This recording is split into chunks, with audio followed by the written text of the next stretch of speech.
get the 2023 Clownfish comic books, including Crimson Wren Volume 1 and previously on Clownfish TV. We're offering a limited number of these books. In our second chance offer, go to shopclownfish.com. That's shopclownfish.com. Hey guys, welcome back to Clownfish TV. This is Neon. I am here with Geeky Sparkles. Hello. And we are truly living in clown world. Yes. This is a director of a Marvel show, Secret Invasion, coming out and saying that he doesn't care what the audiences think. Well, it's obvious from the quality of content. Of course, it's like, what is this? I meant to do that? I meant to do that. I meant to fail miserably. In fact, I don't care what you say. I'm not looking. Secret Invasion is one of the lowest rated, lowest viewed, I believe, shows on Disney+. You go by per episode, it's even worse. Oh yeah. my God. So we're gonna talk about this, but he doesn't care. Neener. He doesn't care what those fans think because, you know, it's just a really okay. So when we talk about what's going on in Hollywood, this is the embodiment of that attitude. We're not asking that actors and directors and studios kowtow to every whim that every fan has. But when you come right out and say, hey, this is a project that takes place in an existing universe with a very large fan base, but I don't give a shit what you think about it. And it's obvious from the reaction to the episodes and how bad it was. It's like you really are lost.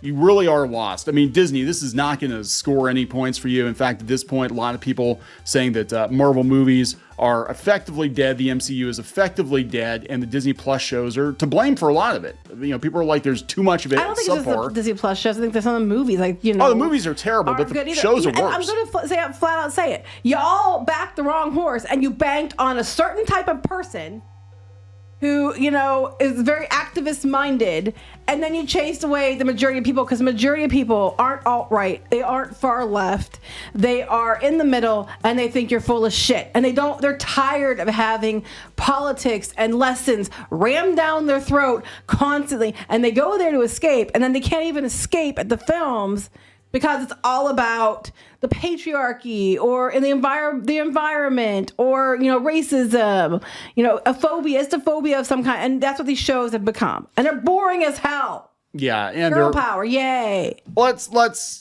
talk about this. Before we get into it any further, please subscribe for more pop culture news, views, and rants. Guys, if you do, you'll get a woohoo. Woo. This is coming from Paul Tassie at Forbes. Lots of people tagged me in on this. They're like, hey, did you see this director doesn't care what people think? Are we surprised? No. Because we keep seeing this. Like Blue Beetle guy was making the comments he was making, like, Batman's a fascist. And when people were complaining about it, they said, oh, yeah, I showed them. And then they had to walk it back. Yeah, well, it's the same with Haunted Mansion. Yeah, right? Apparently the director made comments. Yeah, the director was making comments about being like the blackest movie ever, you know, which would set you up for an expectation that the movie was going to be really woke. We saw the movie. It really wasn't. They never mentioned race at all. No. Ever. But when you've got your people working on these shows out there running at the mouths like they are, directors, actors, screenwriters, whatever, a lot of times they do preemptive damage to a property and people don't come back. With The Witcher, all the drama around the writers on The Witcher turned a lot of people off to it before the second season even aired. You know, people knew Henry Cavill was out, and they knew it wasn't going to follow the books. So now by the third season, they're just like, whatever. Yeah, whatever. Canceled. You know, it's your own people. You studios, you instead of blaming the fans and letting Hollywood and these celebrities tell you, oh, it's the toxic fans. No, it's your own toxic people. Yeah. So this is Paul Tassie's take here, his first paragraph. While the memory of Secret Invasion will hopefully fade from our minds soon, continued quotes from director Ali Salim just keep rubbing salt in the wounds. It seems like the show doesn't really care much about its retconning or inconsistent logic or the seeming irrelevance of its overall plot. He doesn't really care about any of that. This is a quote from the interview in Variety in which Paul Tassie says that it's nonsense and dismissive. This is coming from Forbes. This is what the guy said. I don't feel bad about mixed reviews. If you had unanimously good reviews, every movie would gross $10 trillion, right? Different projects resonate with different people at different times for different reasons, and Marvel has a very devoted and rabid fan base who have expectations, and when their expectations aren't fulfilled, they move in the other direction. They give it a thumbs down. Yes, and it's not even that hard of expectations, though, dumbass. You didn't even try. He said the quote is just wrong. He said there are loads of examples of movies that have sky-high critical scores and don't make a lot of money. And the opposite is true as well. He said calling the fan base rabid is perhaps not inaccurate. So let's go antagonize them. Let's go antagonize them. But it does indicate his apparent disdain. Again, this is Forbes. This isn't the alt-right on YouTube. This is Forbes. The quote indicates his apparent disdain for fans, which does come across as somewhat hostile and dismissive. He said, I don't read reviews. With all due respect for me, I view the storytelling work I do as dialogue with the audience. Oh, so let me translate the dialogue with the audience. Fuck you.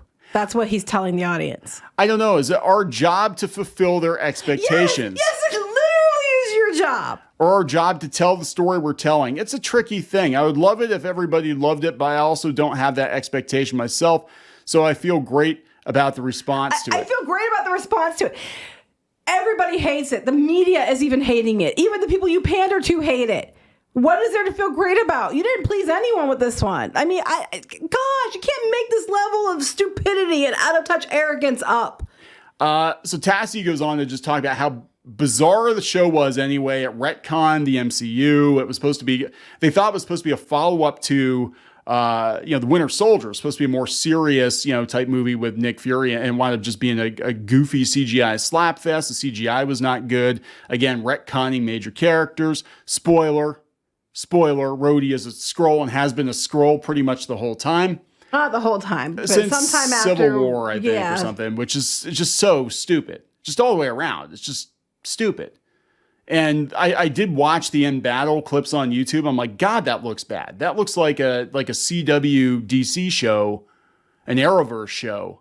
This is terrible. But this guy doesn't care. So this is the problem. This is the problem. It's not even about having people that maybe have different politics than you working on these shows. It's always been the case. The problem is now it's a 1-2 punch. You've got people who want to use a platform for activism, but they also hate you. They actively hate you. They hate the product too. They hate the product. They don't even research it. They don't want to be writing your comic books. They don't want to be writing or working on I was going to say coding your video games. We know they're not doing that. Writing scripts for video games.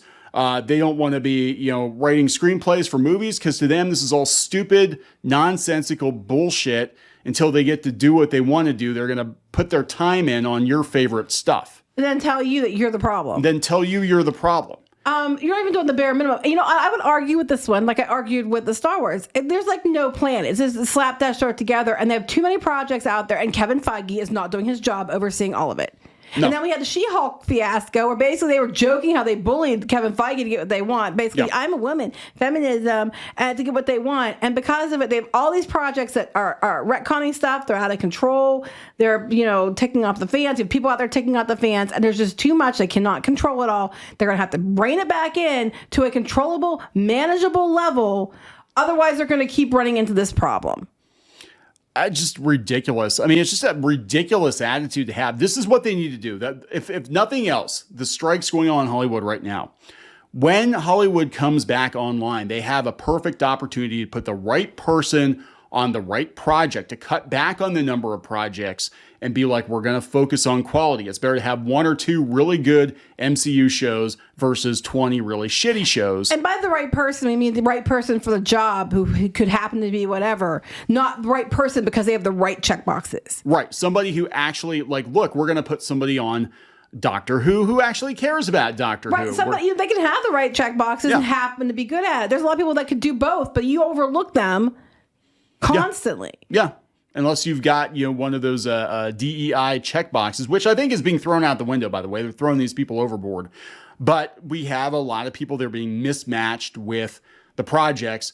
Obviously, they hate them, but they're just there, again, just they clearly hate the fans. Put in their time. They hate the fans and whatever. And you know what? You can feel it. It's kind of like a dog can pick up on it. The people working on this show or this comic or this video game, they're not just irritated with the worst people, because there are some really shitty people out there. There are some people that are just absolute jerks. They're just going to be jerks constantly. And it doesn't matter what you're doing or how well you're doing it. They're going to find something to hate. They complain every time they can. Yeah. We're not talking about them. We're talking about just the fandom in general, the entire fandom. They hate the fandom. They hate the product. they hate what they're working on. Well, in his case, he's completely glossing over them because he's basically making, well, there's a lot of people that like it too. No, they're not. That's basically what he's implying. I don't read the responses because it's a kind of great response. I don't want to see the negativity, basically, is what he's saying. The thing is, a lot of the negativity are coming from the fans that you were supposed to be chasing because they hate it too. Yeah. People, man, they really love how they wrap this show up, don't they? 8%.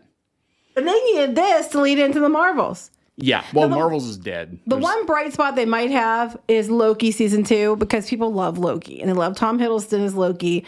And whether the show's good or not, people are going to watch it because it's Loki. And that's coming October 6th. But that's going to be the beginning of the next quarter.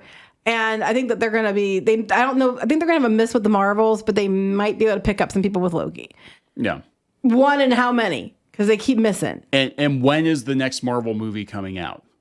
Like, I don't even know because everything's getting pushed around. We're talking like probably 2 years, 2+ years. I don't know because everything's getting shoved. So we won't even know until we see where everything ends up after the strike's over. Yeah, well, fans are getting shoved from behind. They've been. That's but now it's okay to say that. Now it's okay for Paul to say that. This is what gets me. Now, Paul's always been, from my point of view, I know some people don't like him. I actually think he's pretty based. I think he's been, pretty even keel about things overall.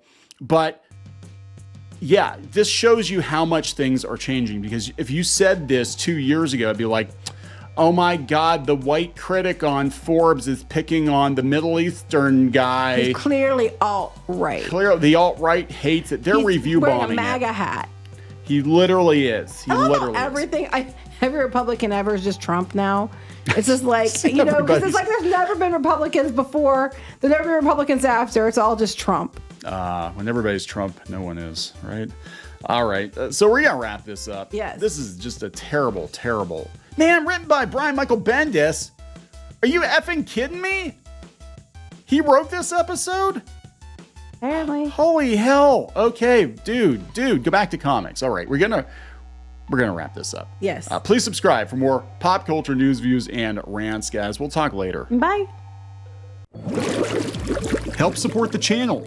Go to thereef.support and get early access to podcasts, videos, and other content. That's thereef.support.